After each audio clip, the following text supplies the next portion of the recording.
I want to talk about something new. Because I'm convinced that Tony and the producers did a 2-for-1 deal. And this is how I'm going to get us there. In the show, there is a line that resonates with a lot of people. It's during the picnic, where your Caucasian character says a line. We're using the term Caucasian. Caucasian. Do you know? Just pulling any line from this piece. Do you know what that line is? Wait, where he says what? No, he's in the. I didn't say the line yet. I want to see if you can pull out the one that a lot of people have a visceral reaction. Everything's mine. Everything's Come mine. on now. When I thought of that line, I was like, drop the mic. Just give me the awards now. Because I done said it. You know how when you can, but I take that back. Don't give me this. I take that back. But there is a very beautiful thing that happens as a writer. When you have, my gosh, whiteness. This play exists on 3 levels. So Pharaoh has walked in, and the slave owner, the master, has walked in. The billionaire has walked in. How do I, as succinctly as possible, give this man a Freudian slip that lets everybody know exactly who he is? When I thought of that line, I was just like, oh, well, that, you know what I mean? That's who he is at heart. Of course he's going to share his food with you because that makes him feel good. Well, if I own everything, yeah, sure, I'll share a little bit with you. And that's going to make me feel good, and you're going to feel good, and we're going to sing a song, and it's going to be great. You know what I mean? Mm-hmm. Listen, that line changed my life. It makes you think about a lot of things very differently. I had the joy of seeing it at opening. I heard that line. I opened the program, and I look at the understudies, and I go, they did it. They did it. They gave us 2 shows, because I need to see this. I need to see the understudies. Because what is different about your understudies? Our understudies, first of all, our understudies are phenomenal, and they're magic.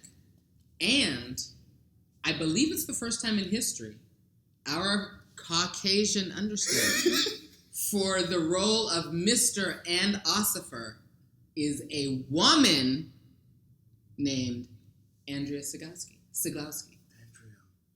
Andrea is understudying for the role of Mr.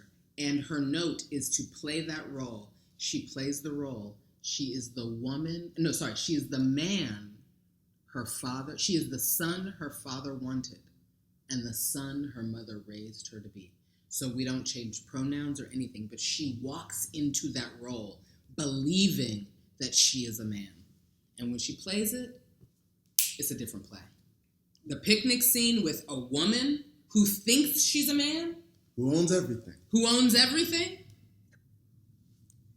October 8th.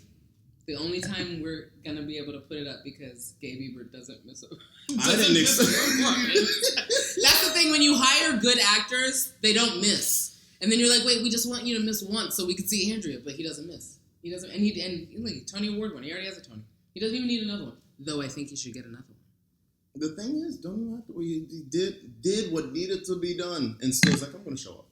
Oh yeah, I'm going to show up. I'm going to do my job. Listen, work with the best. What is that like? It's great. You know what it's like? It means that I have to do less. I can sit back and let the thing go. When you can let it go and let the production happen. I let it happen. You trust your team. Is there anything, for example, it's on Amazon, you've hit Broadway, you've done Steppenwolf. My question is, through this entire journey, what do you think was like, okay, Passover is hit, it's gone where it's needed to go, or is it still going? It's still going. What's the promised land for this play? What is the moment you can sit back and be like, we have hit the stage where it needed to be hit? I don't know if I'm that kind of writer. 2 of my heroes, as far as craft goes, I would have to say would be Tony Kushner and... I shouldn't say heroes. I should say kinsmen. 2 of my kinsmen, Edward Albee and Tony Kushner both famously tinkered. Edward Albee tinkered with Virginia Woolf until, minutes before he died. And Tony Kushner, every time Angels was a mini-series on HBO, and then when they brought it back, he was rewriting.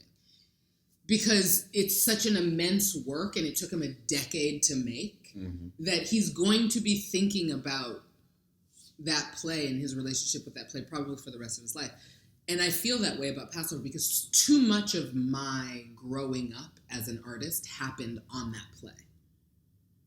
And so I feel like I don't know if I'll tinker with it forever, but I do know that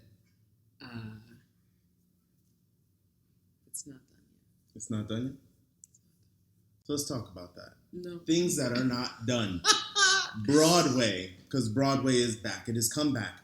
The first preview of your show. Yes. There was an event you take to the balcony. You were given thank yous, you're doing everything, and then you turn around and you say Broadway is back, and Broadway is back paying fair wages. Broadway is back. Like you give the promise. And so I said, if we're going to take this show to Broadway, we have to do it from the inside out. We have to change how we treat people. Hello. We have to change how we treat our actors. Hello. We have to change how much we pay our actors.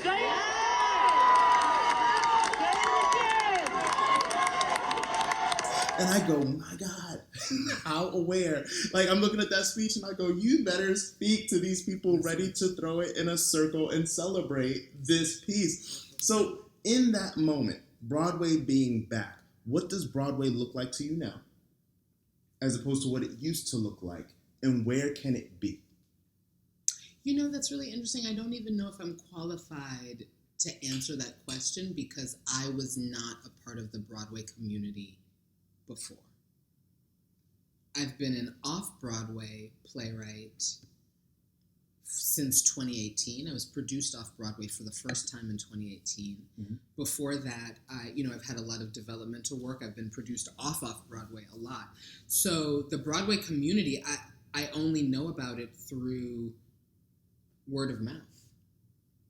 Before. What I want it to be in the future, though, is what I have made it into with my presence. I want it to be a place where writers and artists of the global majority can see their work enter the culture in a global way. I want it to be a place where the American theater that reflects itself back to the New York audience, the regional audience, the national audience, the international audience. It includes artists who are Americans of every race, gender, sexuality. I want it to be a place that cares about its artists so that they get wellness stipends, so that they get the pay that they deserve. Mm-hmm. I want it to be a place where producers are also of every race, gender, of every class. I want, by the time I am done with Broadway, I want Broadway to be a place that if you are a New Yorker, a working class New Yorker, and you say, hey, let's go have a fun weekend. And you could say, oh, we could go do sports, we could go to a museum, we could go see a movie, we could go see a play. I want play to be on that list of things that working class people do when hey, let's have a weekend in Times Square.